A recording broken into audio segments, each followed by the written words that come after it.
Okay, let's unpack this. Today, we're diving headfirst into a truly fascinating, and I have to say, at times, profoundly disquieting collection of source material. Hmm.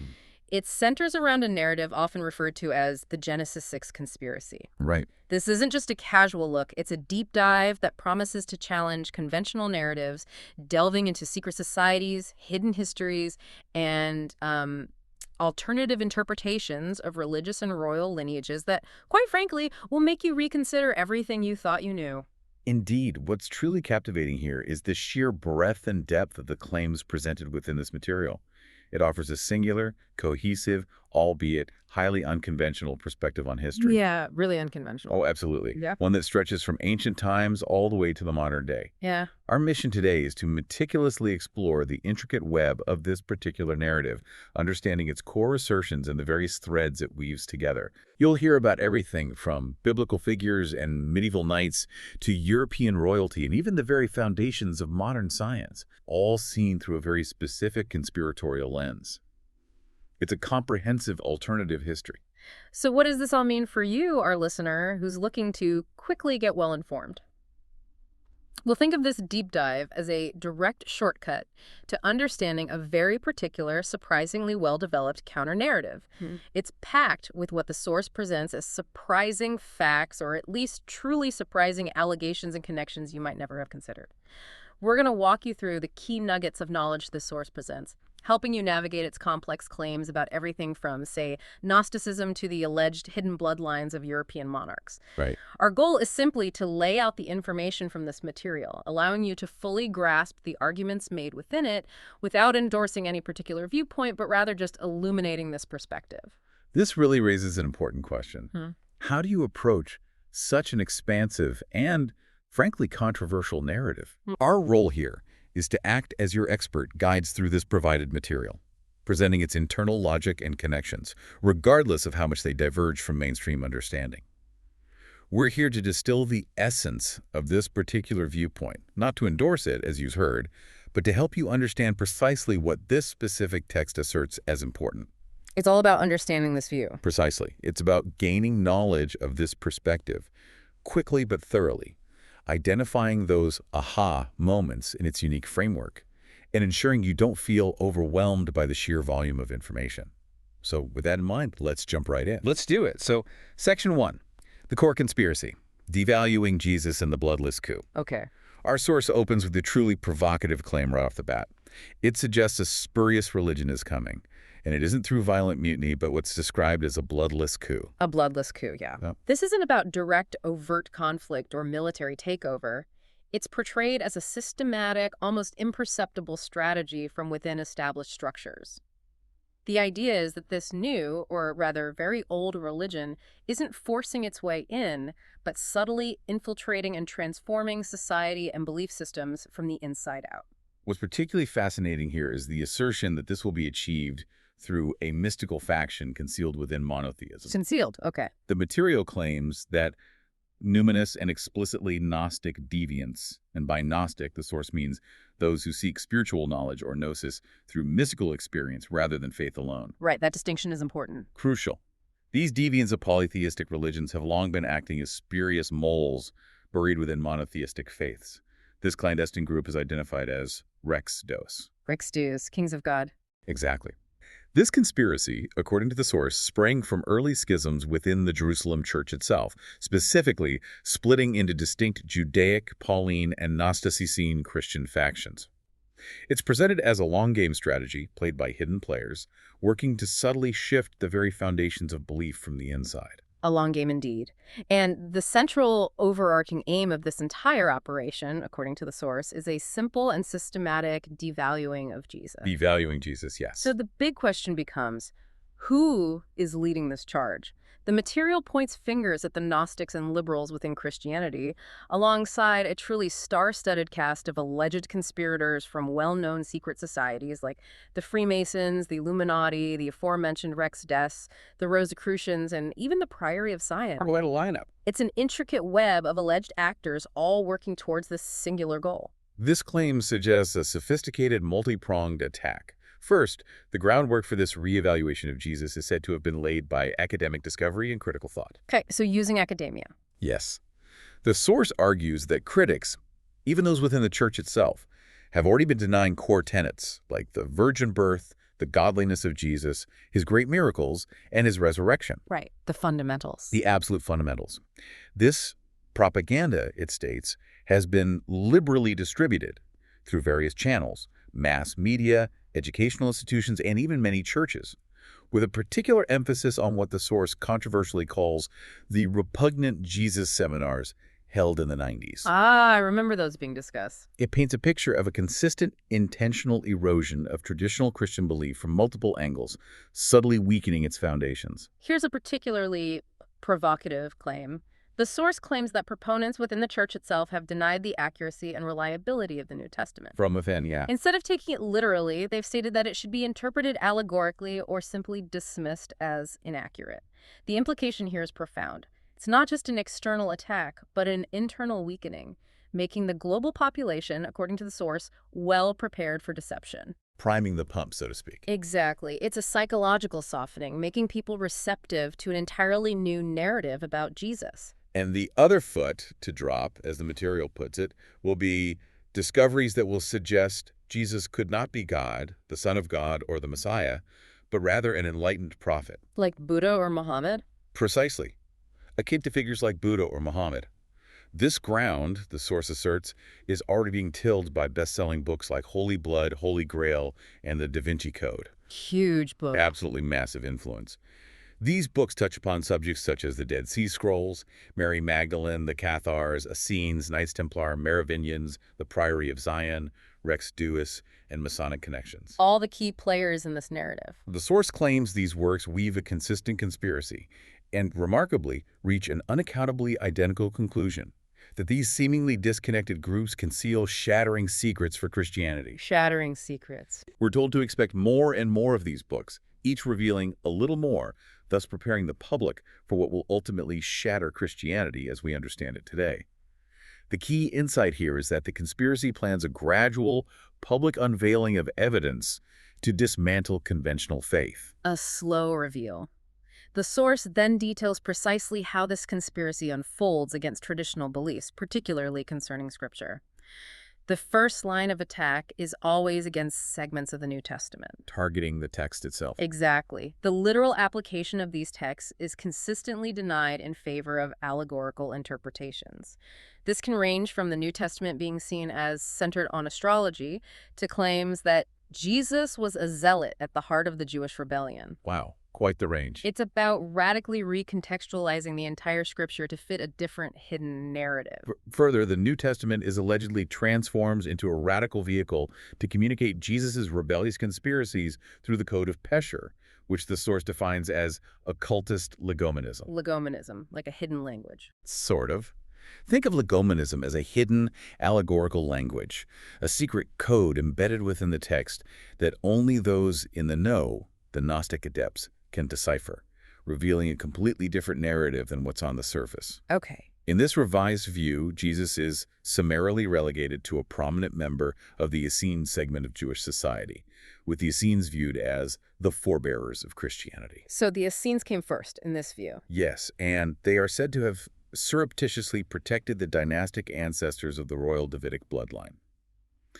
The Qumran community, a radical Essene sect, led by the teacher of righteousness, is mentioned as receiving revelations of hidden things encrypted in Scripture, only decipherable through this special Pesher. So you need the key, the Pesher code. Exactly. This implies a deeper, hidden meaning to the text, accessible only to the initiated.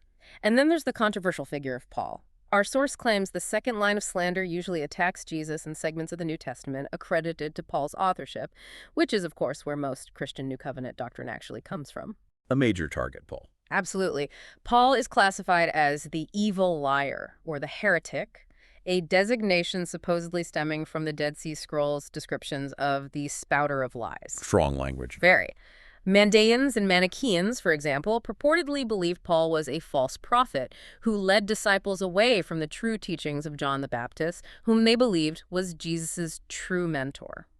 So, Undermining Paul undermines mainstream Christianity. Precisely. This suggests a very deliberate attempt to discredit the Apostle Paul and, by extension, the core tenets of mainstream Christianity. This Gnostic perspective portrays the Jerusalem church, led by James, as the mystical Essene religion. James, Jesus' brother. Yes, Gnostics assert that it was Paul who besmirched the teachings of Jesus with his so-called heretical doctrines, and that these doctrines only truly took root after the Jerusalem church's demise in 70 CE, when the center of Christianity transferred to Rome, coming under Roman influence and Pauline doctrine. The shift to Rome was key then. According to this view, yes.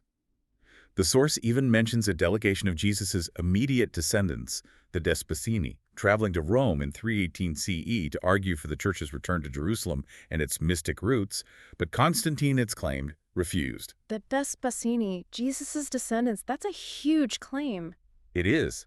Gnostic writers also recall Mary Magdalene and her heirs opposing Peter's Roman apostolic succession, favoring James and the Jerusalem church, with Mary Magdalene explicitly portrayed as an Essene priestess who married Jesus. Mary as a priestess, married to Jesus. The Gnostic effort is to show that Paul proclaimed Jesus' divinity, standing alone in that assertion, and that Paul's followers elevated Jesus to deity status, making loyalists to the Vatican heretics. They believe Jesus did not come as a sacrifice for sins, but as an enlightened spiritual guide like Buddha or Muhammad to teach humankind enlightened secrets, aiding in our evolution to godhood. So a teacher, not a savior in their eyes. Exactly. The insight here is the complete inversion of traditional Christian history, painting mainstream Christianity as a deviation rather than the original path. Okay, let's move into the next section. Essenes, Gnosticism, and ancient wisdom. We've heard a lot about the Essenes in this material, and they seem absolutely central to this conspiracy narrative. They really are pivotal. But who exactly were they in this context? The source defines them as indigenous Judaic Gnostics and Theosophists, who were allegedly the controlling authority over the early church centered in Jerusalem, famously led by James the Just, Jesus' brother. Controlling authority. Strong words. They're presented as a powerful hidden force from the very beginning, pulling the strings of early religious development. The Essenes are revered by Christian Gnostics as a mystical branch of Judaism. They are considered inheritors to the Davidic dynasty, possessing ancient knowledge of Solomon and Moses brought out of Egypt. Knowledge from Egypt. Yes, this wisdom, the source claims, was memorialized as mysticism or the mysteries of Hermes. Gnostics specifically believe Moses and Solomon were important historical adepts of the mysteries. Adepts, initiates. Correct. This connects them directly to a lineage of hidden, powerful wisdom that predates traditional biblical narratives, laying the foundation for an alternative history of knowledge transmission. So if this source is to be believed, Solomon wasn't just wise, he was a mightiest magician of his age, according to Freemasons and Gnostic sects, and a significant sorcerer-king in the ringlord tradition. A sorcerer-king. That's a radical view of Solomon. It is. The Testament of Solomon from the Dead Sea Scrolls even claims Solomon could control demons to build the first temple and lift plagues by invoking David or Solomon's names. Controlling demons. And Josephus, too, noted Solomon's knowledge of the art used against demons for the benefit and healing of men. This truly transforms our conventional understanding of Solomon from a wise king to a powerful sorcerer, aligning him with occult traditions. This material adds an interesting twist from the Quran, noting that many in Israel followed evil ones, identified as the polytheist Essenes of Enochian mysticism, who fabricated lies about Solomon's purported mastery over black magic. So the Quran weighs in against this view. According to this source's interpretation, yes. Gabriel's revelations allegedly state these evil ones were those who taught witchcraft from Babylon.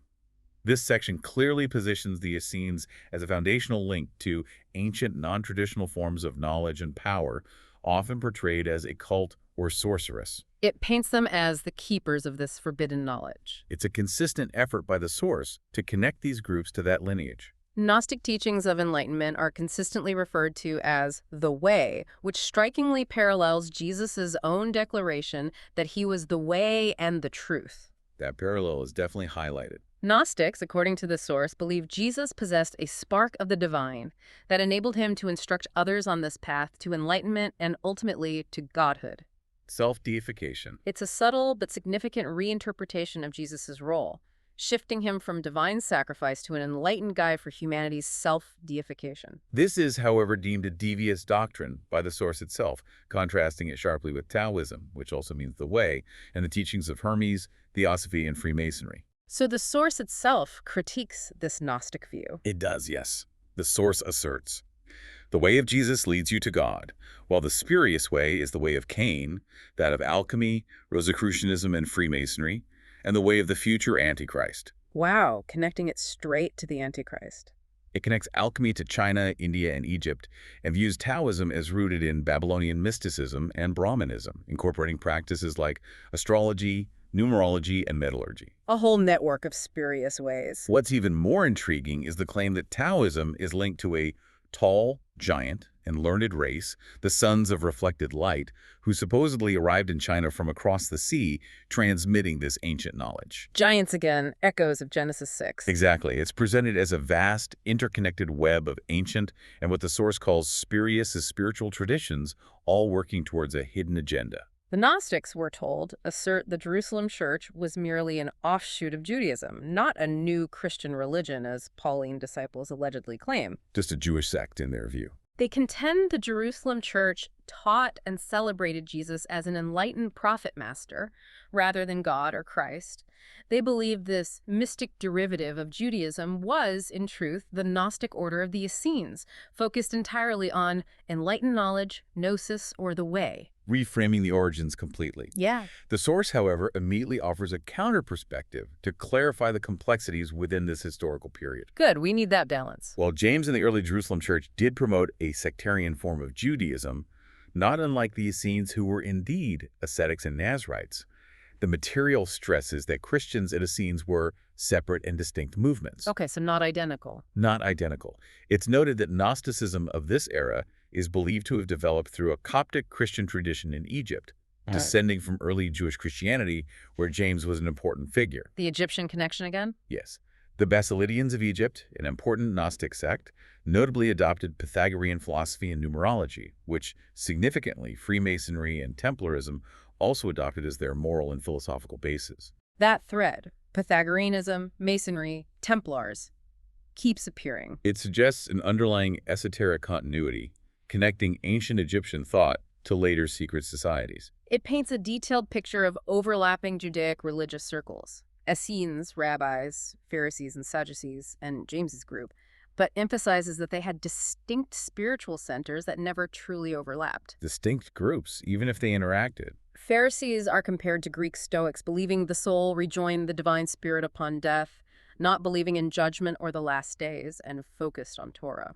Sadducees, on the other hand, were priests focused on daily sacrifices, had little regard for fate or afterlife, didn't believe in heaven, hell, or God's interest in human good devil or a coming Messiah. Very different worldviews within Judaism itself. The source notes Josephus's observation that distinctions between them blurred despite their differences. This highlights the nuanced and often conflicting religious landscape of the era. Conversely, members of the Jerusalem church viewed themselves not as Christians, but rather as Jews who followed in the footsteps of the Jewish Messiah.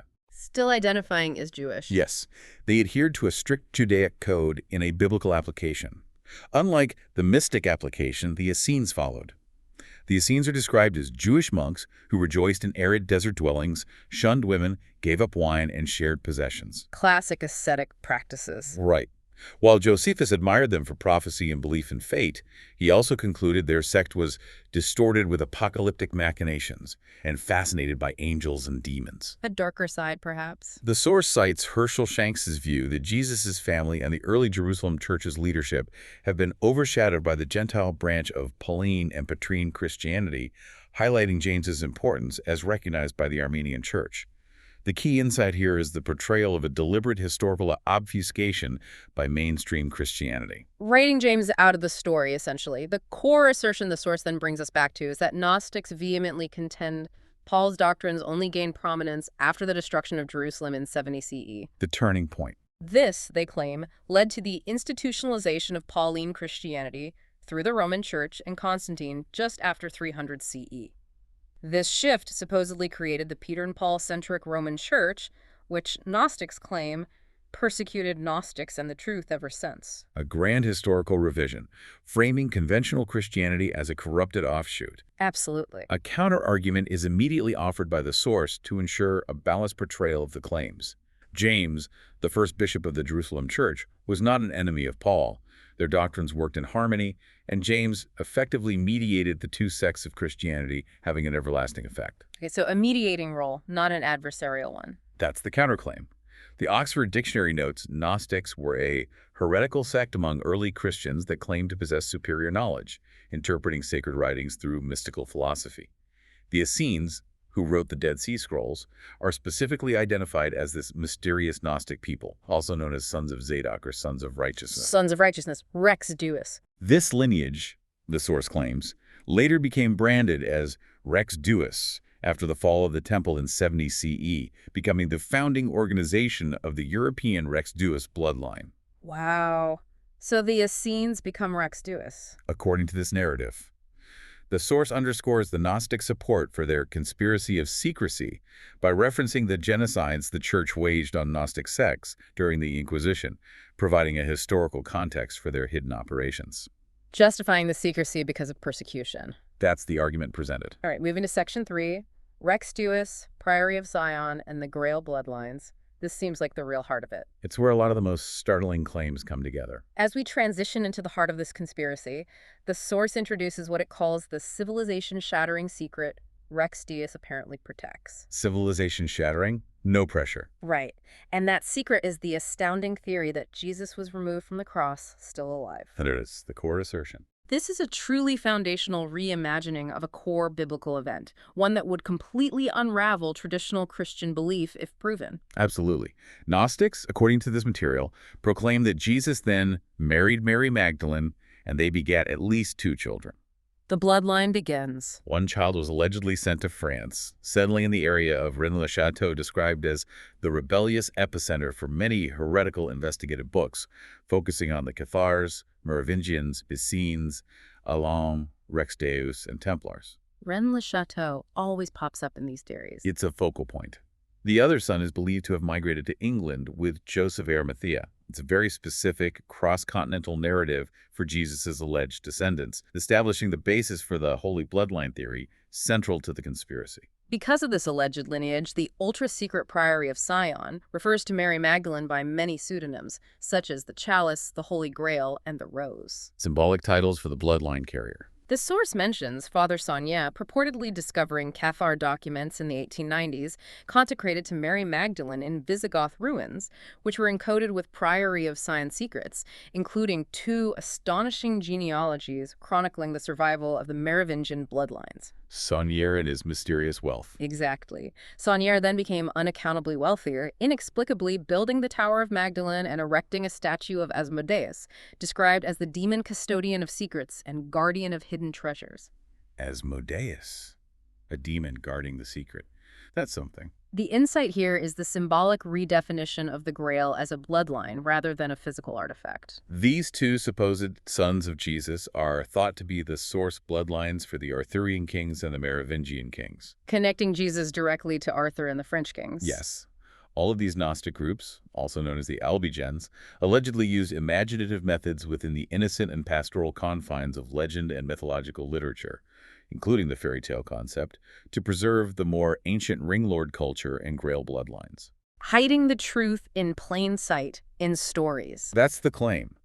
In this allegorical framework, the Roman Mother Church is perpetually allegorized as an evil stepmother, witch, or impious potentate, while the estranged princes and princesses represent the Grail ring bloodlines, appreciating the perpetuity of the Sangreal Holy Grail. Wow, so fairy tales have a hidden Gnostic meaning. It's a complete inversion of traditional religious narrative, using popular culture as a vehicle for a hidden agenda. Here's where it gets truly fascinating for pop culture enthusiasts. The source claims that secrets to these bloodlines have been kept alive in such classic writings and legends as Robin Hood, the Holy Grail narratives, Arthurian legends, and of course the ever-popular Lord of the Rings saga. Tolkien, Robin Hood, all part of it. According to this source, yes, even Dracula and famous fairy tales like Cinderella, Sleeping Beauty, and Peter Pan stem from a common historical base and are ingrained in the culture of the ringlords. Dracula. How does he fit? Well, the source links it all back to this ancient ring lord culture. Even the grim fairy tales are said to be pantheistic antiquarian mythologies that advanced Volkish ideology and ultimately served the sinister objectives of Hitler. Okay, connecting fairy tales to the Nazis. That's a dark turn. It suggests a pervasive, insidious influence. Lawrence Gardner is cited in the material as claiming that all Grail and Ring lore, Arthurian tales, Robin Hood, the mythology of Dracula, and various fairy tales derive from this common historical base. Gardner is a key proponent of these ideas. Tolkien's work, with its fairies, elves, and magic, is specifically considered a parallel Grail quest. The source notes Dan Brown's assertion that tales about Gawain, the Green Knight, King Arthur, and Sleeping Beauty are all Grail allegories. The Da Vinci Code effect. Right. Furthermore, Victor Hugo's classic The Hunchback of Notre Dame and Mozart's Magic Flute are described as Grail allegories brimming with Masonic and Egyptian symbols. Wagner's Parsifal is even called a tribute to Mary Magdalene, suggesting a pervasive, encrypted narrative of the Grail bloodline hidden within beloved cultural touchstones. It's like seeing hidden code everywhere. And surprisingly, the source claims Richard Wagner, Mozart, Beethoven, Shakespeare, Gershwin, Houdini, and Walt Disney were all Freemasons. Disney a Mason, okay. Walt Disney and his corporation are then said to have endeavored to keep the Grail legends alive through animated productions such as Cinderella, Sleeping Beauty, Snow White, The Lion King, and The Little Mermaid, all overflowing with mystical, religious allegories and imagery. So Disney movies are Gnostic propaganda. According to this, yes, even C.S. Lewis's Narnia tales are steeped in Rosicrucian lore, while works by Rabelais, Nostradamus, Shakespeare, Wagner, and Bach are saturated with green language, legomenism, encryptions, and wisdom. Green language, that legomenism again. This truly suggests a hidden hand in much of Western culture, subtly indoctrinating the public. The Merry Men of Sherwood Forest are presented as symbolic of Mary's men, referring to Mary Magdalene, serving as protectors of the bloodline and its conspiracy of secrecy, guarding the secrets of Jesus and his son's genealogy through Jesus' marriage to Mary. Mary's men, not merry men. Robin, of course, represented the male inheritance of the royal bloodline in exile, while Maid Marian symbolized Mary Magdalene and their secret marriage. King John and the Sheriff of Nottingham symbolize the usurping of the Holy Throne by the Roman Church. The whole story becomes an allegory. Exactly. Robin Hood tales, originally banned in Europe for mocking theology, were said to secret the truth to the true dynastic bloodline of Jesus. The depth of this reinterpretation is remarkable. This material then connects the Robin Hood tales to Gnostic Cathar refugees, gypsies, Rex Deus, and all Gnostic-based organizations, all linked and symbolized by the varied Merry Men of Sherwood. A whole coalition hidden in the forest. The source asserts that Robin Hood tales found particular popularity among Rex Deus families like the Sinclairs and the Stuarts, suggesting a specific audience attuned to these hidden narratives and actively preserving them. Similarly, Grail romances from the 12th century, according to the source, were a product of the Crusades, involving the Templars and Rex Deus. The Crusades connection again. They grafted Judeo-Christian material onto paganistic Gnostic Grail lore, including primitive magic and hermetic themes. The source clarifies that Grail legends do not hold the superficial meaning of a chalice, but instead, Joseph of Arimathea collected the messianic bloodline from the cross. The blood, not the cup. Always back to the blood. The Templar cult, identified as Rex Deus, is believed to have authored Grail romances, with Templars appearing throughout the legends, even protecting the Grail in Wolfram Eschenbach's version. Chrétien de Troyes, another famous Grail author, is noted to have written under direct Templar influence and from within their environment. So the authors were insiders. The key insight is how this literature serves as an encrypted history rather than simple fiction. The Holy Grail, in its originating Gnostic tradition, held two distinct allegories, both meaning quite the same thing. Masonic authors conclude it symbolized Jesus' children, the royal bloodline. The bloodline, stated plainly there. The second allegory derived from sangral, holy or royal chalice, and sangralo, holy or royal blood, later split into sangral. The emphasis is constantly on the blood, not the vessel, as the true meaning of the Grail. The material states that Grail legends were convenient vehicles of literature to conceal and keep the records of the separation of Jesus' sons, as well as the continuation of the bloodline. A hidden family tree in literature. In this line of thought, Percival, described as a descendant of Joseph of Arimathea, was a priest-king of an ideal kingdom, suggested to be Atlantis. His son, Lohengrin, became the Swan Knight, an important allegory in Grail, Templar, Gnostic, and pantheistic religious dogma. Atlantis. Swan Knights. It gets very mythical. This shows the pervasive nature of this allegorical framework within various esoteric traditions. The Holy Grail, the source says, further represented an alternative apostolic succession to the Pope of Rome, Challenging Rome's authority directly. Joseph of Arimathea, according to Rex Deus lore, was the rightful successor to the Jerusalem church, not Peter, and was appointed by Jesus as the guardian for the Grail children. Joseph, not Peter. What's particularly intriguing is that in Grail mythology, Joseph of Arimathea is thought to actually be James the Just in disguise. James again, so Joseph is James. This is a very specific claim that aims to completely overturn the traditional succession of the early church. This material emphasizes that Grail bloodlines were kept secret through two organizations elemental to the contemporary Genesis 6 conspiracy, Rex Deus and the Priory of Sion. The two key groups. These organizations include members from many famous European families, such as the Habsburgs, the Sinclairs, and the Stuarts, all seen as keys to Grail bloodlines. Powerful families involved. Gnostics, and particularly Rex Deus, claim irrefutable evidence for the veracity of these bloodlines, which, if true, would depose Pauline Christianity, reinstating Essene Gnostic Christianity as they perceive the Jerusalem church practiced. The ultimate goal, reinstate the true Christianity. This, the source claims, sets up the endgame to the spurious belief that true Christianity is a mystical religion rooted to Judaic mysticism, which in turn owes its beginning to Moses, who learned the secret arts in Egypt and exported these secrets and religious beliefs to Israel. Back to Moses in Egypt. Therefore, if Judaism originated in mysticism, its offshoot religions, Christianity and Islam, also originated in mystical doctrines. The core insight is that this entire conspiratorial narrative seeks to rewrite the foundational history of all Abrahamic faiths. Wow. Rewrite everything. In Gnostic revisionist history, Moses is presented as the infamous pharaoh Akhenaten, also known as Amenhotep IV. Moses as Akhenaten. This controversial connection places Moses with the pharaoh, who supposedly ordered the killing of male children, aligning with a reinterpreted Exodus chronology, and perhaps even inspiring Moses to do the same to Egypt. It's a bold claim that intertwines biblical figures with ancient Egyptian royalty. Mystical legends propose that either Hermes or Abraham or both brought mysticism to Egypt, depending on which legend one prefers to put faith in. Hermes, Abraham, and Nimrod. Abraham supposedly learned mysticism from Nimrod, Melchizedek, and likely Hermes. This line of thought then links all the world religions neatly into one source, mysticism of Babel. Back to Babel, the source of confusion or unity. And in particular links Christians, Muslims, and Judaism into it, especially when Jesus has successfully been devalued to prophet status, all with the overarching intent to reunite the world under the one so-called true religion of enlightenment. One world religion. The aim, according to the source, is a global spiritual homogenization. All this, the source claims, will take place under the cover fire of many other deceptions. You should expect a convergence of signs and wonders displayed in all kinds of evil, all working with the same common goal. Deceptions. Like what?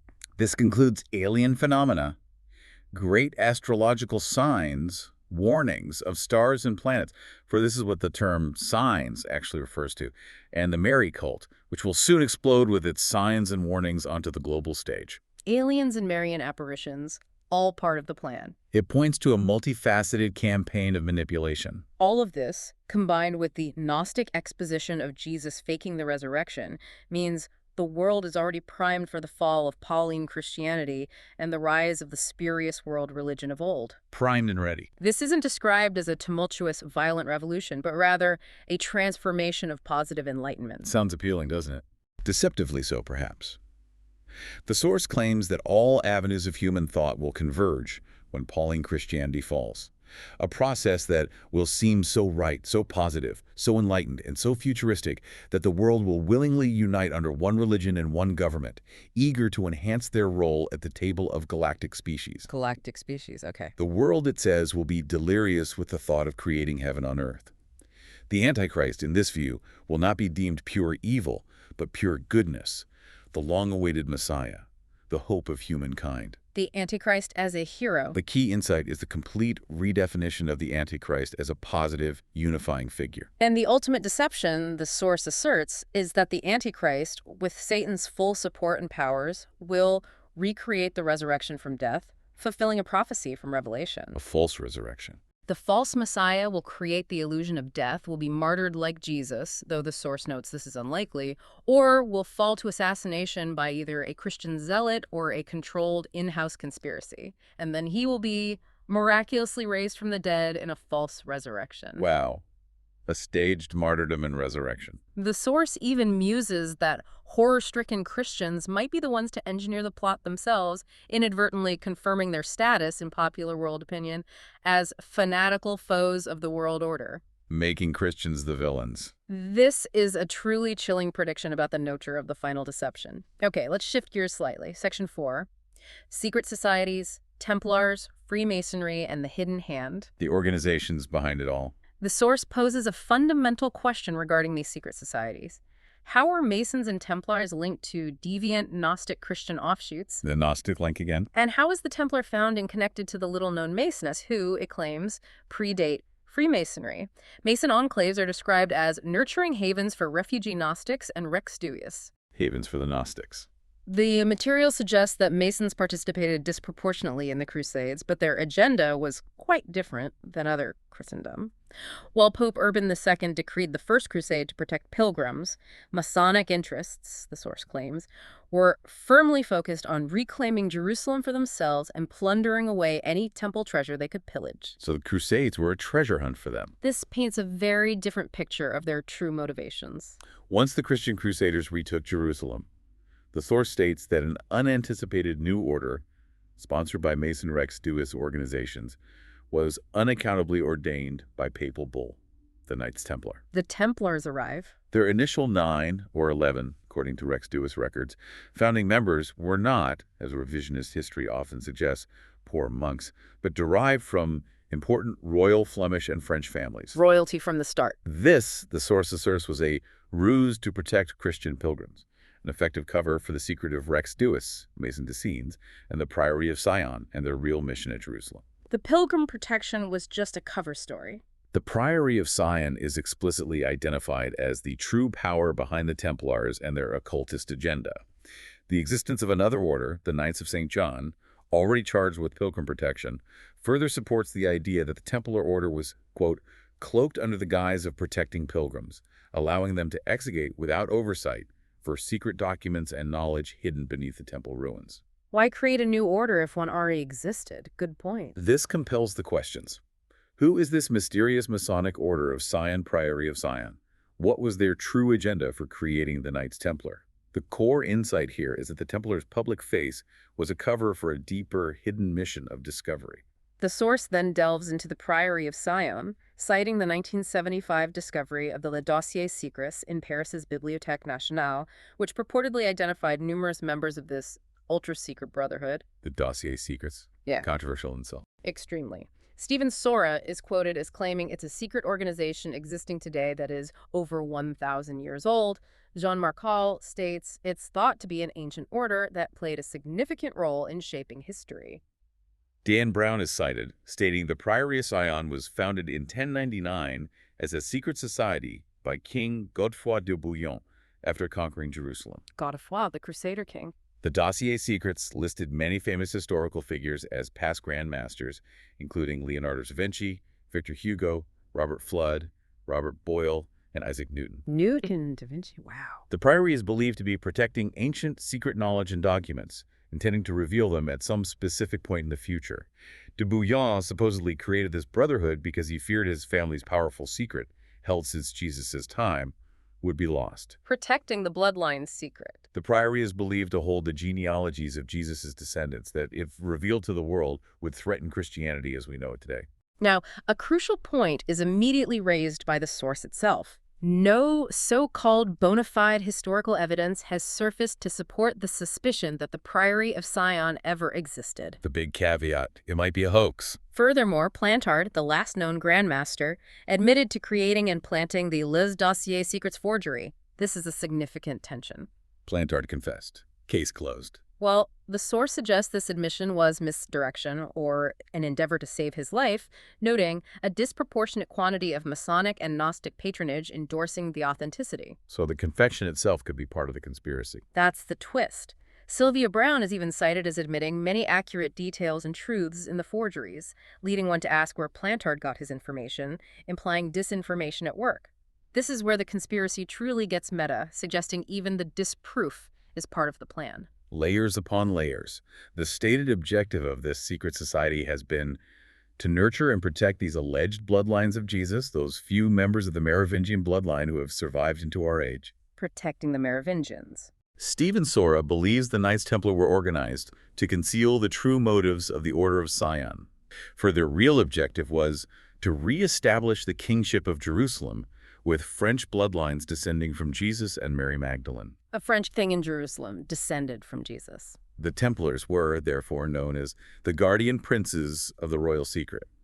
This reveals the deep interconnected purpose behind these organizations, a hidden lineage and a future claim to power. Gardner, according to the source, added that the main objective of the newly sanctioned Templar order was to excavate and retrieve Templar treasures, specifically the knowledge and treasures of the Essenes, Solomon, Moses, Egypt, Hermes, and the antediluvians. The ultimate treasure hunt. Antediluvian knowledge. De Bouillon reportedly met with Calabrian monks to revive the ancient order of Sion and plot the establishment of the Templars. These Calabrian monks were, notably, initiated into Pythagorean philosophy, which is another term for Gnosticism, suggesting a deep esoteric foundation for the Templars' mission. The source states Templars discovered surviving books from the Library of Alexandria, Essene works predating the life of Jesus, and a wealth of other treasures and knowledge. Books from Alexandria, that's a holy grail in itself for historians. Browne confirms their objective was to excavate the Jewish temple, to find corroborating evidence from Essene documents confirming Godefroy's family secret, reuniting it with Visigoth treasure already located in Languedoc. Connecting the Jerusalem treasure with Visigoth loot. These excavations purportedly contained secret documents hidden during the Jewish revolt of 6670 CE, which challenged both the Roman Church and the New Testament doctrines, likely referenced in a copper scroll from the Visigoth king Alaric in his plunder of Rome in 410 CE. The smoking gun documents. This is the ultimate prize for the conspiracy: documentary evidence to overturn Christian dogma. According to Priory of Sion records, the Templar organization was re-established in 1099 CE in Jerusalem, suggesting it wasn't necessarily created then, but revived from an older tradition. An older group. The older organization was known as the Brothers of the Red Cross, the same emblem later adopted by Templars and passed to Rosicrucians. Red Cross, Templars, Rosicrucians linked. This brotherhood was identified as a Gnostic order, the Sages of Light from Egypt, Ormus. Mark Hall testifies it was a fusion of the Essenes, the Johannites Nazarenes, and Godefroy's group, the Priory of Sion. The Priory of Sion then established the Knights Templar as its own private and subversive military arm, under a veil of legitimacy and integrity, through an official Catholic-sponsored organization. A secret army. This allowed the Templars to become an exoteric creation of an esoteric order, meaning a public face for a hidden agenda. Notably, Templars wore white garments, like Essenes, until 1146 CE, when St. Bernard authorized them to don the Red Cross. The white robes, like the Essenes. After the Templars' formation, the Priory of Sion was thought to have merged into them until they officially split at the cutting of the elm in Gisors in 1188 CE. The split at Gisors, why? The Priory held Templars responsible for losing Jerusalem, accusing them of greed and betrayal, which explains why the Priory then went underground and remained silent during the Templars' dismantling in 1307. So they blamed the Templars. The Gisors elm tree itself holds allegorical significance in the Gnostic web of religious allegories, with the French word for elm, orm, connected to Gnostic Ormuz de Hora Mazda of Persian Mazdian Zoroastrian tradition, linking to all modern Gnostic, New Age, and Theosophist religions. Orme, Ormus, hidden meanings and words. It's a deep dive into the symbolic language of this conspiracy. The source claims that in the early days after the Templar suppression, any connection to them would have been met with severe reprisals. However, some surviving Templars sought refuge in sister organizations or, significantly, stowed away to Scotland under the protection of the Sinclair family and Robert the Bruce. To Scotland, the Templar escape route. Bruce, notably, was excommunicated by that time for murder, which ironically allowed him to offer protection to the new Templar order, which was re-established in secrecy, under Scottish protection, long before his excommunication was lifted in 1323. His excommunication helped them. Interesting. Both the Bruce and Sinclair families, the source notes, had Norse roots before becoming French, having arrived in Normandy with Norse incursions. This suggests a pre-existing network of alliances ready to shelter the Templars. The Bruce family, the source details, was a Norman clan that maintained Templar membership throughout generations, and they were also considered Rex Deus. Bruce was Rex Deus too. According to this, the de Bruce family had long and strong ties to the powerful Sinclair clan, both Norman families who gained large English tracts of land for supporting William the Conqueror in 1066. The Norman connection is key.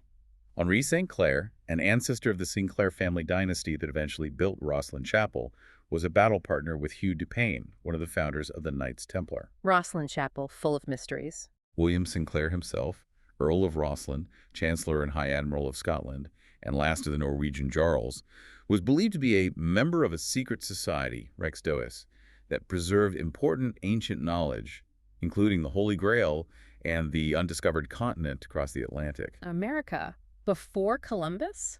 That's the implication. He was therefore both Rex Deus and Templar, showcasing the deep interconnections of these lineages and secret societies. This raises a critical question. How, the source asks, could Templars be a powerful Christian-endorsed order if they secretly believed Jesus was not God? The core contradiction. The answer given is that they were an initiatory order, elitist, and double-faced, secreting another secret order, which was completely different than what was on display for the world. An inner and outer order. Classic secret society stuff. This reveals a profound internal contradiction within the organization, suggesting a deliberate deception. Templars, the source claims, believed Jesus was just another prophet like Muhammad and Buddha. Initiates were astonishingly expected to spit upon the cross, denying Jesus as the Christ. Spit on the cross. That's shocking if true. The secret rule of the order, known only to consoled brothers or adepts, explicitly states that no prince or high priest knew the truth. For if they had, they would not have worshipped the cross of Christ.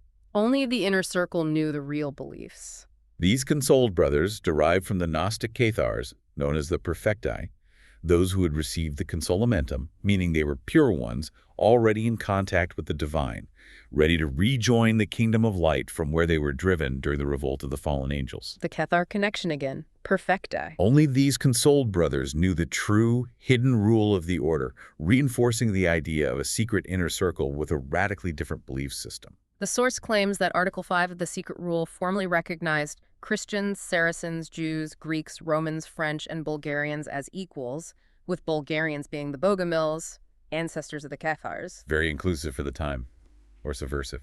Additionally, Article 4 of the Ronsland document details the secret that only consoled brothers know.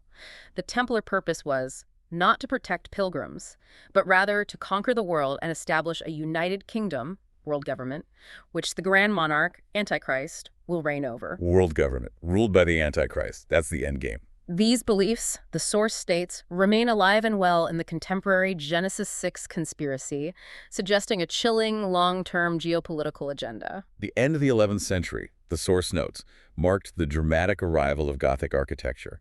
And curiously, the builders of these new Gothic cathedrals thereafter, without explanation, utilized triangles and snakes for their primary decorative motifs. Snakes and triangles. Symbolic. This new Gothic art dramatically replaced the old Gothic art, also known as Romanesque architecture.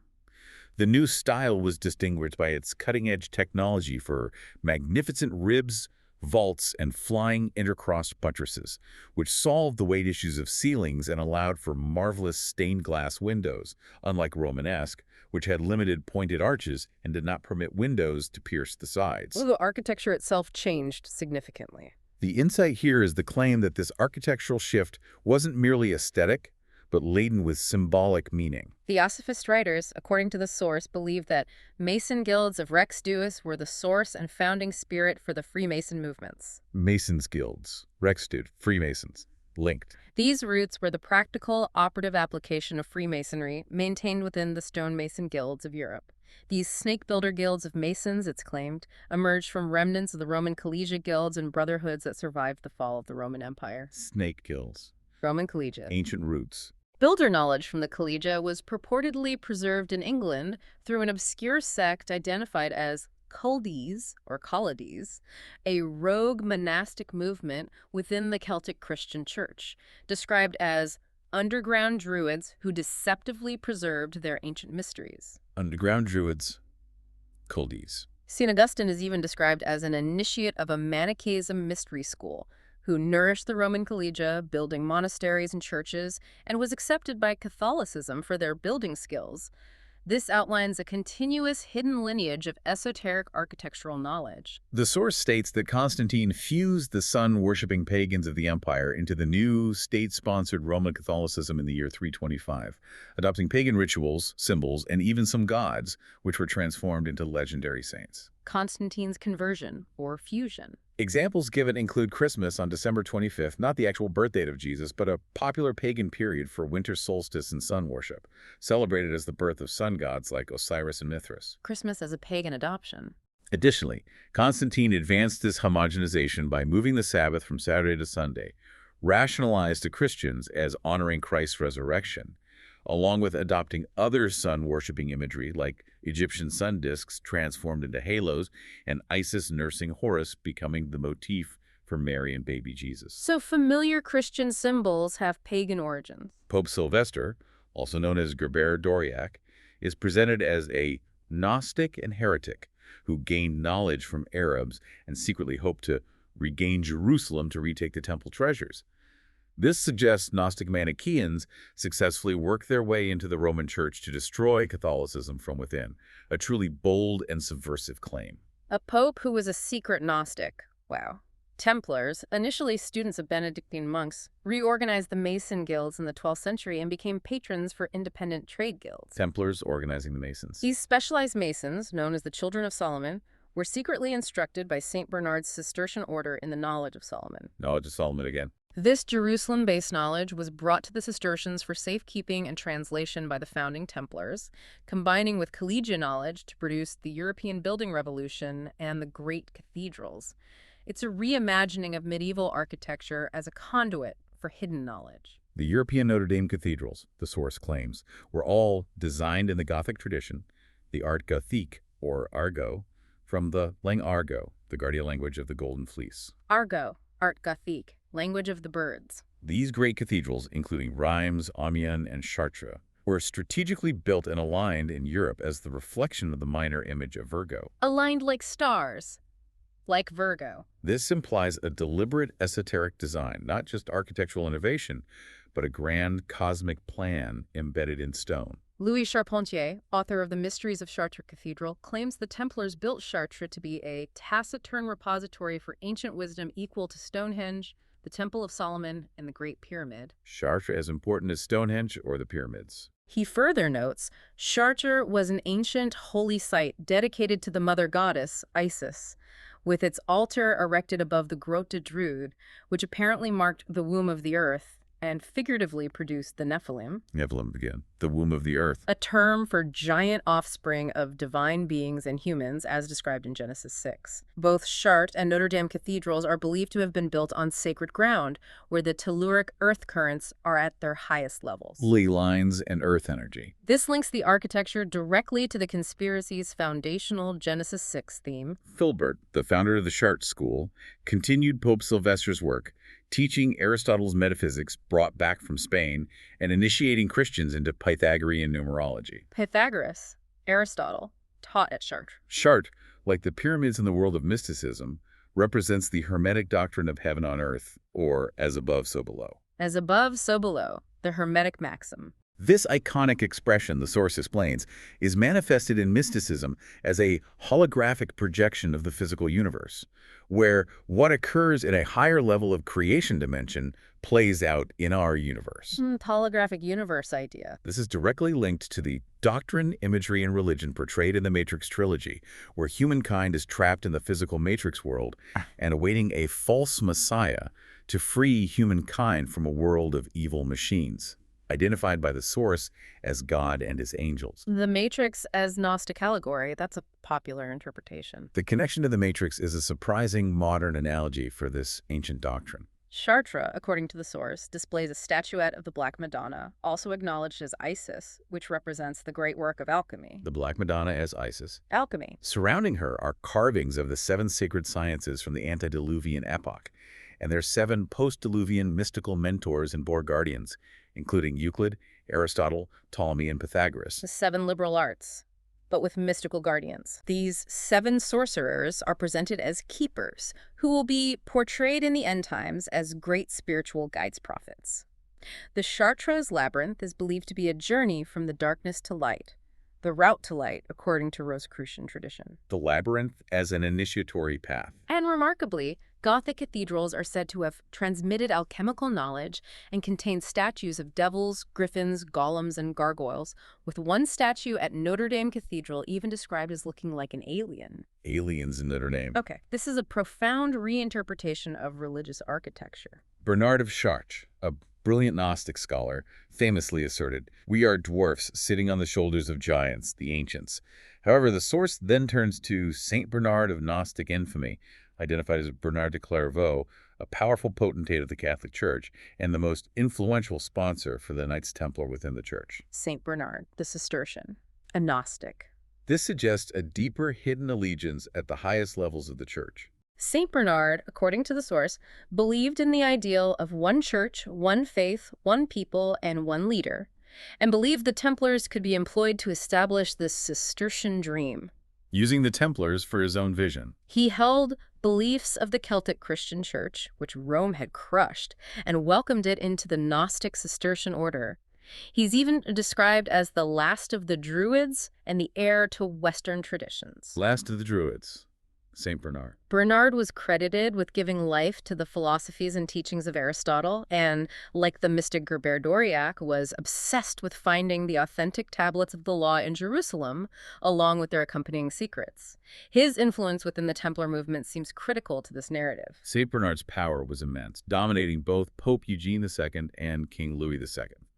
He was, the source states, related to Templar founder Hugh de Payan by marriage, and his uncle, André de Montbard, was a founding Templar knight. Family connections, very important. Saint Bernard provided full, unconditional support for the Templar formation, writing the famous letter in praise of the new knighthood, which provided his full, unconditional support, easily carrying the debate. He championed them publicly. The Templars officially became a Cistercian order, under the complete authority of Saint Bernard.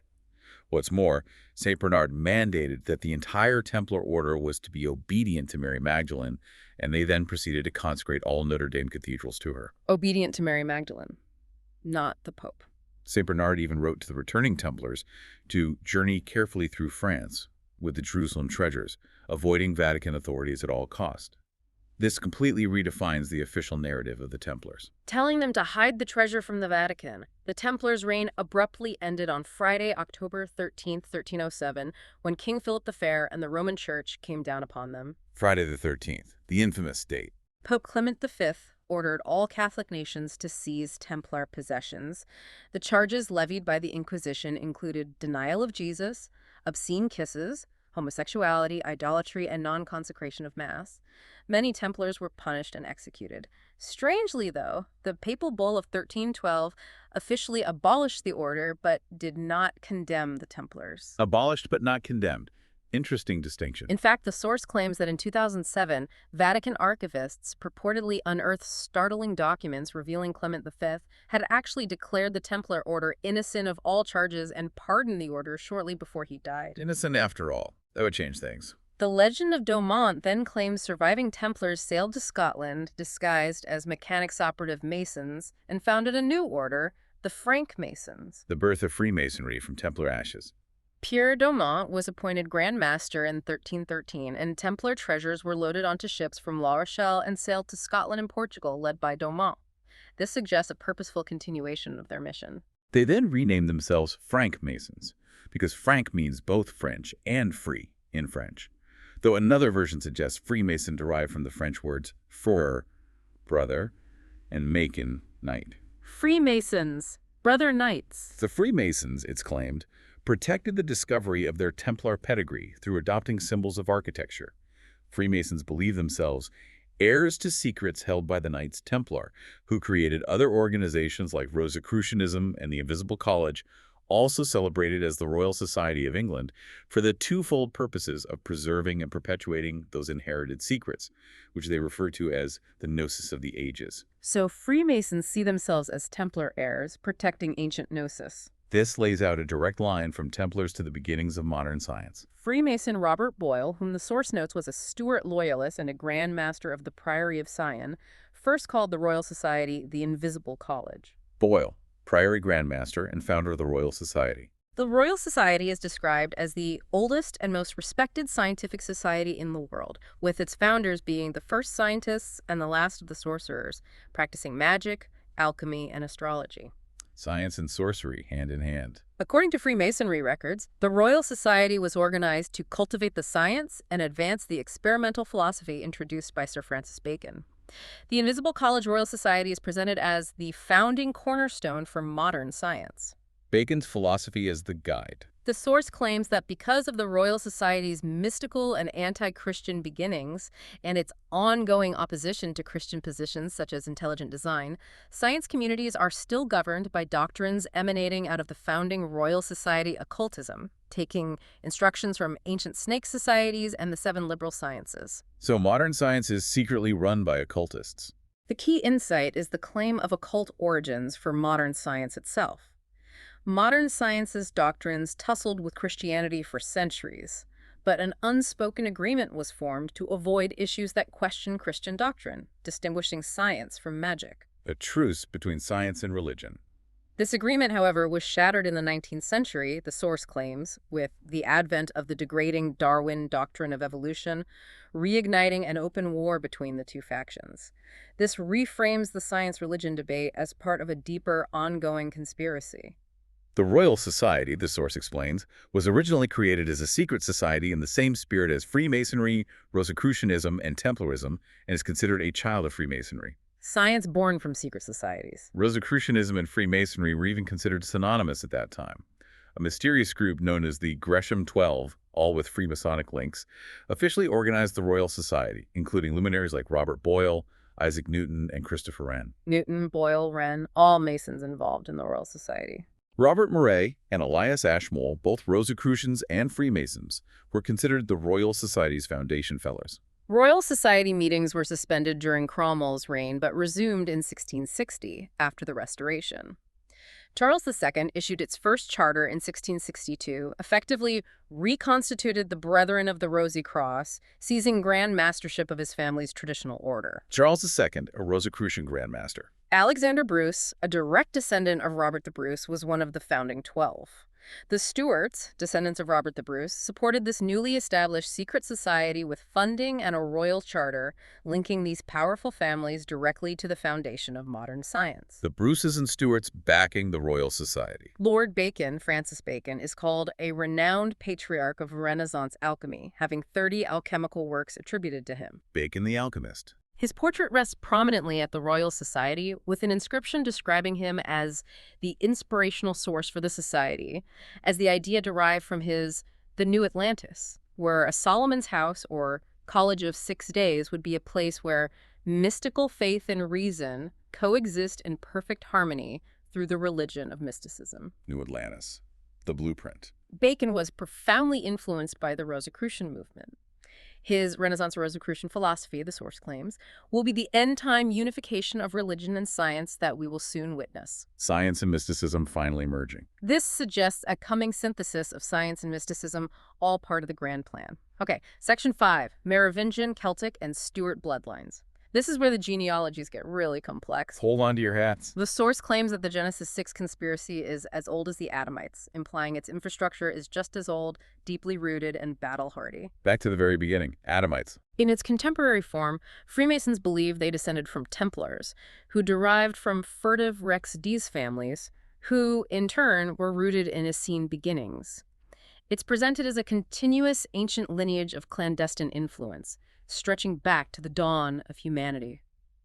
This spurious conspiracy has been planned for the last 6,000 years, having simmered with unimagined generational patience and been salted with admirable diligence. 6,000 years of planning. Its founding members, the source states, confess in their writings that they have diligently and patiently plotted their improbable conspiracy over many centuries, and it is, in truth, 20 centuries old. 20 centuries, since Jesus, basically. Their practice has been to establish kingships and government leaders indoctrinated with the most secret mysteries, but who have had the true knowledge withheld, as is known only to the elite of the adepts of Rex Deus. So even the leaders don't know the full truth. Rex Deus believes they are descendants from the dynasty of King David and are predestined by their god Lucifer to rule the world. Lucifer. Wow, that's explicit. They are described as families who dominated the royal houses of Europe since shortly after the death of Jesus, often causing political upheaval. The appellation Rex Deus translates as kings of God. Kings of God serving Lucifer. That's the paradox presented. Their dynastic lines generally flow through 2 or 3 source individuals, grafting into each other at particularly important intersections of history, along with other legendary royal bloodlines from ancient Judah and the lost tribes of Israel. Rex Deus, the source claims, traces their bloodlines even further back into antiquity, connecting to primordial time. Going back beyond David. The key insight is the extraordinary long-term patience and hidden power attributed to this organization. Now we come to the very first, astonishing and controversial bloodline that is central to this entire narrative. It begins with what the source calls the blasphemous doctrine that Jesus spawned a dynastic bloodline. The Jesus Mary Magdalene lineage. This common Gnostic doctrine claims Jesus bore at least 2 sons by his alleged wife, Mary Magdalene, and perhaps 1 daughter.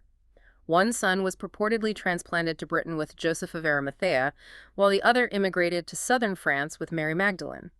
This is the foundational claim upon which the entire royal bloodline theory rests. Mary Magdalene is first introduced in Luke as a woman Jesus cured, who then ministered to him, suggesting Mary's family must have held some wealth. Jesus appeared to her first on the Sunday of his resurrection.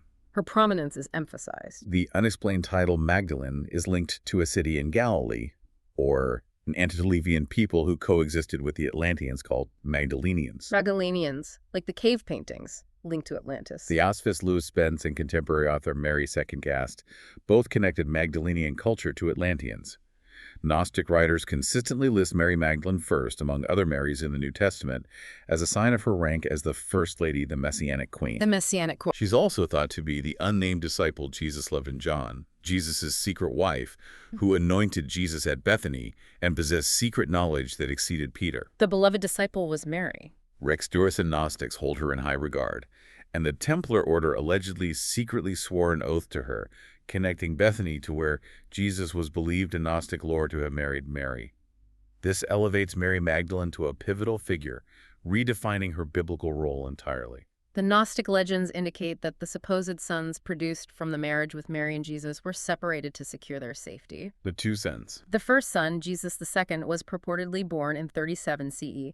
Mary and Jesus were reunited after years of separation in 36 CE, leading to Jesus II's birth, before separating and reuniting once more in 43 CE, leading to the birth of Josephus in 44 CE. Very specific dates. Mary Magdalene and Jesus' sister Mary Jacob are recorded as traveling to Gaul in 44 CE. In 53 CE, Jesus II was proclaimed crown prince in Corinth, receiving the Davidic crown. He later traveled to Britain with Joseph of Arimathea, settling in Glastonbury, where he was indoctrinated into the Druidic mysteries and believed to have remained celibate, thus not continuing the Sangreal. So one son's line ended? Apparently. Joseph then inherited the Grail heritage, educated in a Druidic college, and settled in Gaul. A third son, James, was entrusted to Judas Thomas Didymus. Joseph of Arimathea purportedly funded the escape and accompanied one child, likely Joseph's initially. It's a complex, almost fantastical, dynastic narrative. The Priory of Sion insists the Holy Grail is not a cup or a chalice, but rather an allegory encrypted with Rex Deus secrets. A legomenism. Legomenism again, the Grail code. Grail is defined as an ancient Mesopotamian word meaning nectar of supreme excellence, blood, which was consumed by antediluvian gods and kings. Blood of the god. Sangreal was a premeditated perversion of sangreal, holy or royal blood, from which Grail legends were then authored. While most believe the Grail was the chalice, in Gnosticism, Joseph collected the messianic bloodline from the cross. The profound insight here is the symbolic transformation of a sacred artifact into a hidden bloodline, completely redefining its traditional meaning. In Rex Deus tradition, the pure form of Grail is sangreal, or royal blood, meaning royal bloodline, and sangreal also means royal blood. Sangreal, royal blood. Lawrence Gardner states the Grail always secretly represented the royal bloodline, the messianic sangreal of Judah. The Priory of Sion further insists Grail and Arthurian tales encrypt the chronology to the royal bloodline, specifically the Mary Magdalene and Jesus bloodline, descending through the Merovingian dynasty. Tracking the bloodline through legends. This is the ultimate goal of the Grail narratives, to track and authenticate this alleged hidden lineage. In Priory of Sion symbolism, the rose and Grail are synonymous. The Grail was represented in antiquity with a glyph representing a cup, chalice, or vessel, which was an allegory for the woman's womb of the sacred goddess, signifying the matriarchal bloodlines of Nephilim descended from antediluvian owl-dragon queens. Owl queens, dragon queens, Nephilim matriarchs. This same glyph was figuratively fashioned to encode the Gnostic Grail mystery into the Last Supper painting, with the separation of John, Mary Magdalene, and Jesus in Da Vinci's apostate painting, which notably does not contain a chalice. Da Vinci's Last Supper, hiding the Grail secret. Grail legends, the source points out, encoded many prominent Old Testament names like Lot, Elenit, and Bron, eerily linking directly back to Nephilim.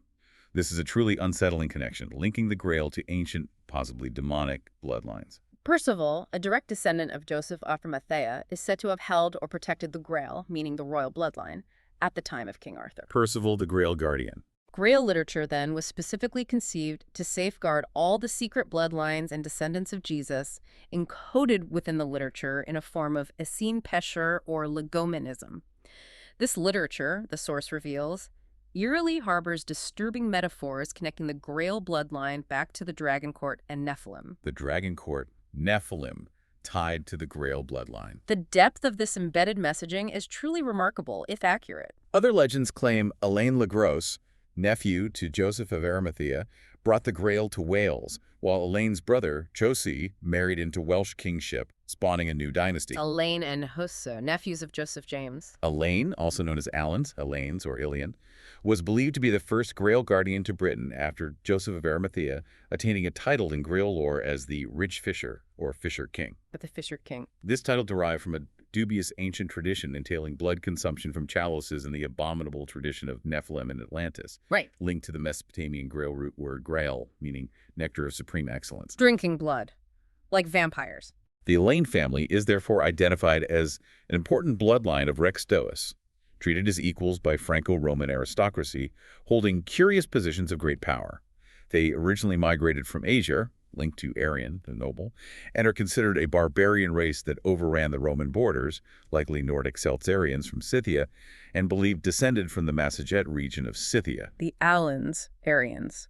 Powerful bloodline. This paints a picture of a pervasive, ancient, and powerful bloodline. Scythia is a region and a nation that, according to this source, played an ominous role in the Rex Deus chronology, the Ring Lord culture, the Grail culture, and the Dragon Court.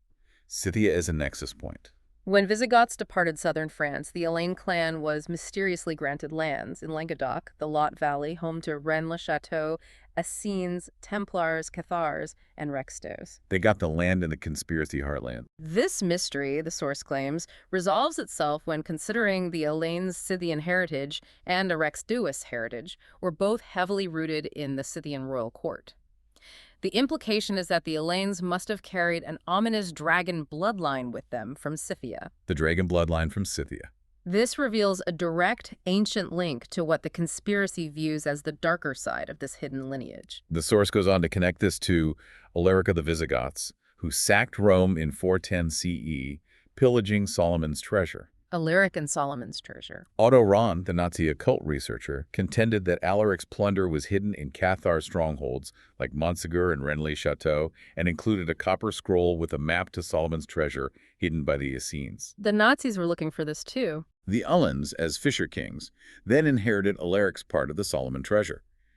It is likely, the source suggests, the Templars utilized this map in their excavations of the temple to locate the hidden Essene treasure and documents.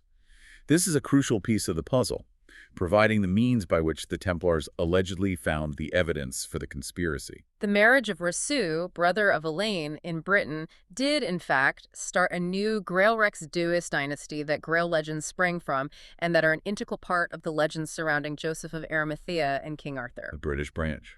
Joseph of Arimathea, recognized by the Celtic Christian Church as the Grail guardian and alternative apostolic successor, was believed to hold secret knowledge unknown to Rome, including Jesus' supposed descendants and the alleged falsehood that the Universal Church of Rome was built on the resurrection and the divinity of Christ. Celtic Christianity preserving the truth. This once again highlights the ongoing tension between Rome and this alternative Gnostic history. Moving on, James, a possible third son of Jesus, is said to have traveled to the historical and mystical city of Edessa with his uncle Judas. Edessa, home of the Shroud. Edessa was the location where the historical king Lucius of Grail kingship resided, and where he was likely known historically as Lucius alias Abgar VIII of Edessa, guardian of the Edessa Shroud, also known as the Shroud of Turin. Connecting the bloodline to the Shroud. Edessa, too, was located at the home of Hermetic thought, home of the Gnostic Sabians. Notably, Baudouin de Bouillon, brother of Godefroy de Bouillon and one of the founders of the Knights Templar, was appointed the Count of Edessa, a city that was also home to Bogomils, the precursors to the Gnostic Cathars. Templars in Edessa, too. It's all connected. James reportedly died in Spain without a successor. Joseph, supposedly born in 44 CE, then inherited the Grail heritage, growing up in southwest Gaul, marrying and begetting a son named Shu, through whom the Grail line passed. This Hosu is speculated to be Elaine's brother. Castu, son of Josephus. The Merovingian fisher kings claim Hosu as part of their priestly and royal descent. Elaine, Joseph of Arimathea's nephew, was the first modern fisher king, a title the Merovingians later held. If Elaine was Joseph's son, and Josephus was Jesus' son, and Joseph of Arimathea was James, then Elaine would be James's nephew, making both Hosus the same person. Okay, that's a lot of potential identity merging. This dynastic Davidic bloodline from Hisu was believed passed down through King Lucius via his daughter and sister, helping to found the Merovingian dynasty. The sheer complexity of these genealogical claims is a testament to the meticulousness of the source. The Merovingians are held up as the most important Dark Age dynasty to the Genesis 6 conspiracy. A key dynasty. They are said to derive from Jesus' alleged descendants, but also from a marriage of the Davidic Jesus dynasty with another branch of royal Israelite blood, specifically connecting to Saul of the Benjamites. Jesus' line plus Saul's line, Merovingians. Priory of Sion records link Merovingian origins to a lost tribe of Benjamin that migrated to Greece and then to Germany, intermarrying with a descendant of Jesus and Mary Magdalene to intentionally create this royal Merovingian dynasty. This suggests a deliberate, strategic interweaving of ancient royal lines. Merovingians, the source claims, believed they were the ordained unification of two houses of royal bloodlines descending from Israel, Benjamin, Saul, and Judah, David. Uniting the two royal houses of Israel. Another genealogical source for Merovingian descent, it notes, is James, Jesus' brother, who some traditions identify as Joseph of Arimathea. James factors in again. The genesis of the joint Grail and Merovingian dynasties began with King Lucius Siluria, king of the Britons, in 180 CE. His genealogy descends back to King Lud of 72 BCE, the last king of the British Celts before the Romans, and then links to Anna and Joseph of Arimathea, thereby connecting Merovingians to Davidic and Irish Tara bloodlines. British Celts, Tara, David, all flowing into the Merovingians. Lawrence Gardner recorded the second Davidic succession through Jesus when Ergen married Aminadab, the great-grandson of Jesus, and Mary Magdalene through Shozer, begetting a line to Pharamond, who produced the Merovingian dynasty. The intricate tracing of these lineages is a central element of the conspiracy. The dynasty's appellation, we learn, comes from Morvek Merovech, son of King Clodio. His mother was mythologized to have been impregnated by a quinator, a mythical creature with characteristics like a bull. The Quinator legend. This, the source suggests, implies connections to the cult of the bull, the sacred animal and religion of Poseidon, and the bull cult of Canaan, which is also connected to the Minotaur. This legomen language is said to conceal the truth about two distinct bloodlines. Hiding two bloodlines in the monster myth. The quinator, the source further notes, was variantly known as a sea serpent or dragon, directly tying the bloodline to Atlantis and Nephilim. Dragon bloodline again? Atlantis, Nephilim. This is truly a fantastical element, drawing on ancient myth to reinforce the hidden origins of this dynasty. The royal matriarchal lineage of the Merovingians, as noted by Gardner, descended not coincidentally from the Sicambriums through Queen Cambra. Sicambrians. Scythians again. The Sicambriums were originally from Scythia, north of the Black Sea, and were a Celtic Teutonic Carian tribe believed to have carried high concentrations of Israelite bloodlines stemming from wandering Benjamites. Benjamites from Scythia. This aligns neatly with Priory's belief that a branch of the Merovingian dynasty originated with the lost tribe of Benjamin. Keith Laidler notes Merovingians appeared royally mature before the Sicambrium Franks crossed the Rhine, with a mysterious pedigree linking to their diverse and alleged messianic and royal bloodlines. The insight here is the blending of biblical and mythological lineages into a single powerful dynasty. Merovingian fisher kings were numinous, believed to possess mystical power to communicate with animals, manipulate the weather, and heal the sick, just like Jesus. Magical kings. They wore their hair very long, never cutting it, in the tradition of the scriptural Israeli Nazarites, like Samson, whom Merovingians and Gnostics held in curiously high esteem. The long hair of Samson. Laidler further notes that all Merovingians possessed a curious red, cross-shaped birthmark located either above the heart or between the shoulder blades, representing their true heritage.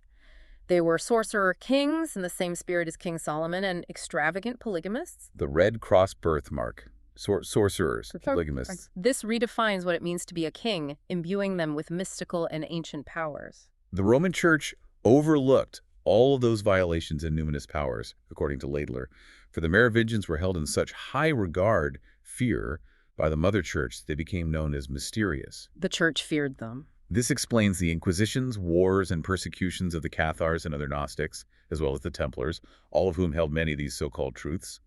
The Cathars, the source notes, were fully conversant with the Grail and ring culture, fondly referring to the false messianic bloodline as the shining ones of the elven race. Elven race, shining ones, the Cathars knew. Merovingian kings, between the 5th and 8th centuries CE, regarded their bloodlines as so pure that they could not be ennobled by any match.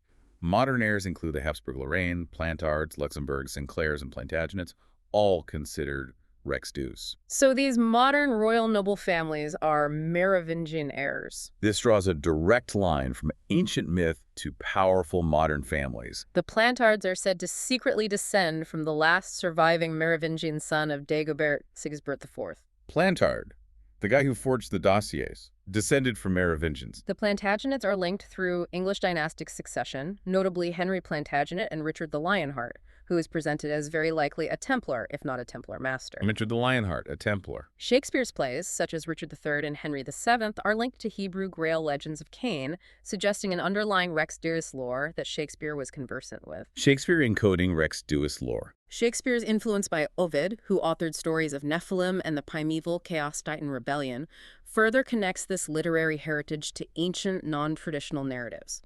It implies a hidden layer of meaning in classical literature. Swinging back to older Frankish genealogy, the first king of Septmania was Theodoric, known in Grail lore as Amory.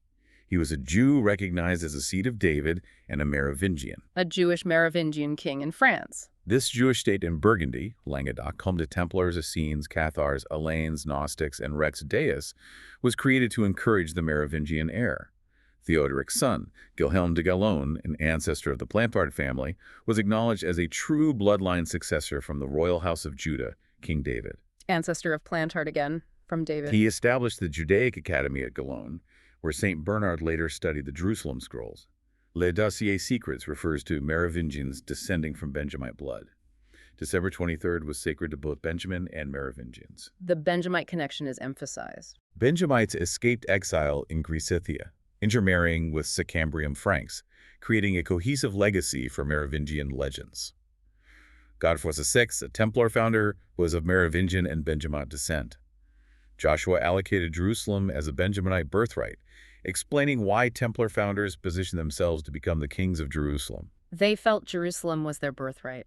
Mary Magdalene is also claimed to be of Benjamite royal descent, born to a chief priest at Capernaum, and of high Hasmonean stock, designated the Magdaleder, the watchtower of the flock. Mary was a Benjamite too. She's represented in tarot cards by the Mary Arcana and believed to be a Gnostic-Essene priestess who anointed Jesus as Messiah, and that Jesus and Mary were married at Bethany. This is the ultimate convergence of all these claims, culminating in a powerful hidden lineage.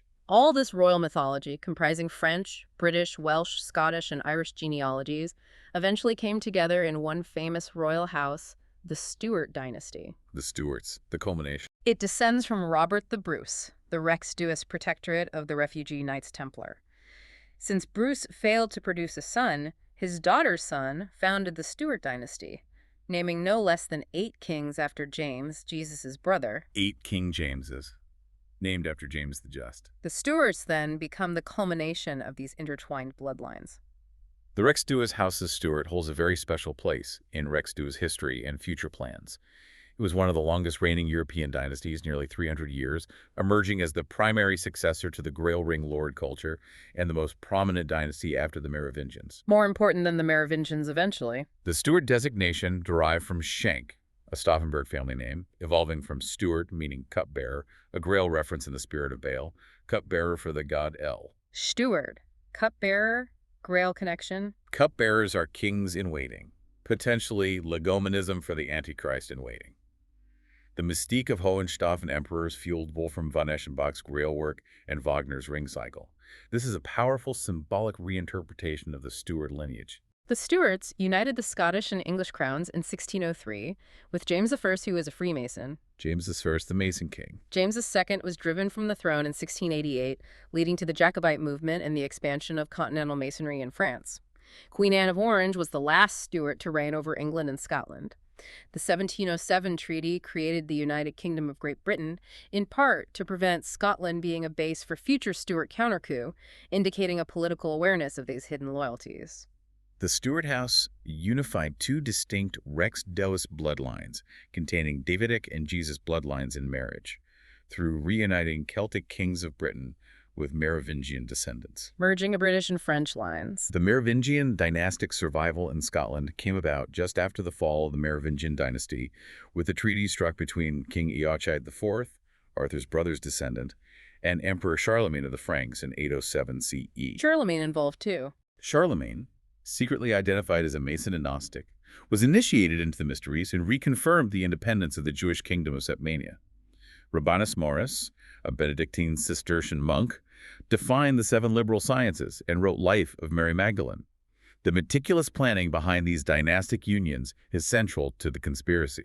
The 807 Scottish and Merovingian alliance was renewed and reconsummated through the Rex Deus Bruces of Normandy, marrying into the MacAlpin dynasty, uniting the Celtic Dalriada dynasty of the Grail and Arthur, and the Rex Deus Norse bloodlines of Rollo. Arthur's line, Norse line, Bruce line, all merged. King Arthur's full title was King Arthur MacAdian of Dalriada. This, the source explains, is why Stuarts are celebrated as the House of Unicorn, because the Stuart dynasty united all the Rex Deus royal bloodlines. The unicorn, symbol of the unified bloodline. It's a grand culmination of all the intricate bloodline connections. The Stuarts believed in Hermetic principles, Gnosticism, manipulating them to justify James I's divine right of kings, where the king was God's representative on earth, a little god. Divine right of kings. A Gnostic idea. This doctrine was most instrumental in causing the English Civil War. A Freemasonry legend wraps itself around the restoration of the Stuart house to the English throne, known as Jacobism, from James, whose Aramaic name is Yaakov or Jacob. Jacobites, fighting for the Gnostic kings. The Stuart house additionally united the Benjamite royal house stemming from Mary Magdalene and the Sicambrian Franks, along with Israelite royal houses separated at the Exodus, Akhenaten, the Skoda connection, the northern nation of Israel remnant after the Assyrian diaspora, and the Davidic union of bloodlines through Tamar. Wow, they united everything. Akhenaten, Skoda, lost tribes? The House of Stuart additionally reunited all relevant Scythian, Sarmatian, and Trojan bloodlines through Arthur. The symbolic importance of Rex Deus concealed within the House of Stuart is staggering. Staggering indeed. It shows green and gold, official colors of both the House of David and Rex Deus, making them the contemporary House of Gold. The Stuart bloodline is presented as one of the most plausible bloodlines to produce the Antichrist. The Stuarts, producing the Antichrist. This is a truly chilling conclusion to this deep dive into the bloodlines. Okay, final section. The endgame. Antichrist, and world government. Bringing it all together for the future. The source concludes this sweeping narrative by emphasizing the frightening importance Rex Deus places upon the continuity and purity of those bloodlines. It asserts that this demonstrates Rex Deus and Priory of Sion organizations are the true guardians protecting the bloodlines of the Antichrist. Guardians of the Antichrist lineage. It's a bold and chilling claim about the ultimate purpose of these secret societies. Rex Deus's thorough documentation of genealogies, even when history records an end to dynastic successions like the Stuarts and Merovingians, is presented as a disturbing testimony to their fanaticism and dedication. They kept tracking the lines even when they lost power. We should, the source states, expect that Rex Deus records will produce documented support for surviving Stuart heirs, and anticipate the unveiling of these bloodlines to support the future Antichrist's pedigree in his astonishing ascent to power. They're going to reveal the proof eventually. This implies a deliberate future unveiling of information, timed for a specific purpose. The future Antichrist, the source states, will step out of the secretive and reticent Rex Deus shadows and into the public light to reclaim the mythologized city of Jerusalem and the Rex Deus, dissonant title, the King of Jerusalem, thus fulfilling the infamous abomination in the Holy Temple of Jerusalem. The Antichrist is king of Jerusalem. Rex Deus houses, it claims, will play indelible roles to usher in world government. The broader agenda is to put their Merovingian messiah descending from their alleged holy bloodlines on the world throne. World government under a Merovingian Antichrist. This is the ultimate climactic goal of the entire conspiracy outlined in the source. Rex Deus, the source asserts, will submit documented claims as official proof the future. False Messiah will be of indisputable royal blood, a pedigree of all the important royal houses that ever laid claim to the thrones of Israel and Europe, and residual Nephilim bloodlines. Proof of the ultimate royal pedigree, including Nephilim.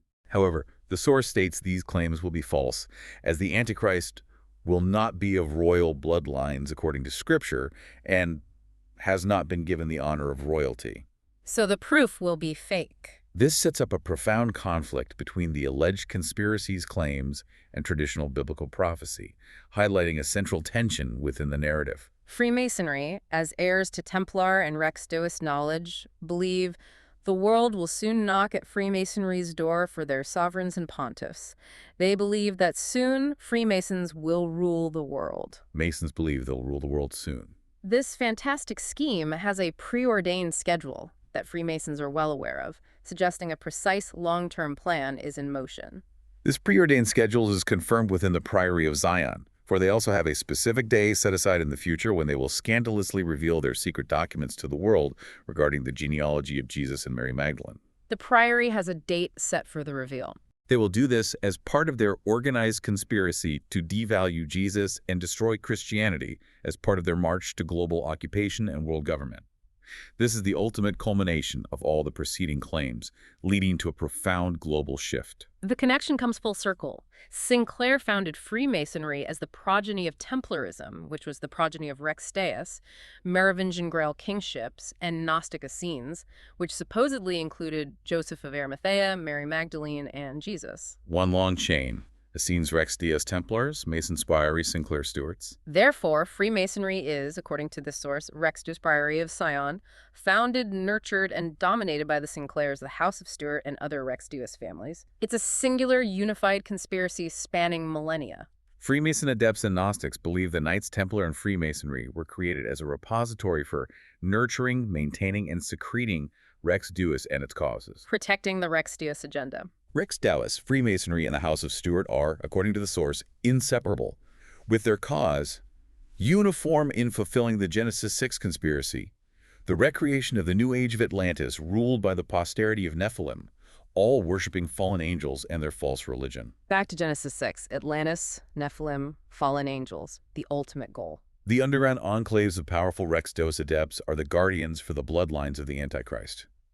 These potentates secretly protect the unholy heirs, patiently enduring, awaiting the forthcoming date with destiny when they will introduce the Antichrist to the world. Waiting for the right moment. Rex Deus are the puppet masters controlling the strings of Freemasonry and uncountable other genitive, spurious organizations dedicated to the enslavement of the saints. This is the chilling final implication of the entire narrative, suggesting a hidden, malevolent force guiding humanity toward a preordained, deceptive future. So, what does this all mean? And why should you care about this sprawling, intricate narrative? We've taken a deep dive into a very specific and intricate account of history, secret societies, and powerful hidden forces, all meticulously laid out by this source. It's a lot to take in. It really is.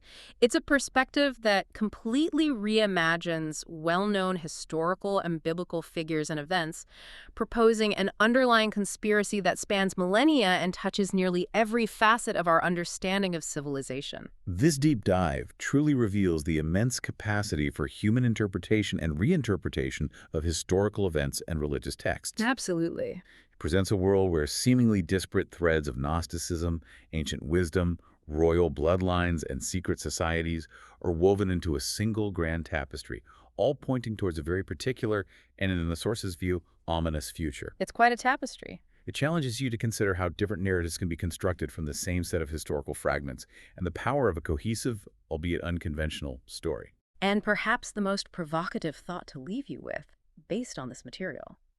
If such a meticulously documented alternative history were to be unveiled to the world, as the source suggests, claiming to prove ancient bloodlines and a hidden agenda, how profoundly would it reshape our understanding of power, faith, and the very foundations of civilization as we know it? What would happen if that proof came in? It's certainly a lot to ponder, but this deep dive has, at the very least, offered a unique and incredibly detailed lens through which to view the ongoing dance between history and mystery.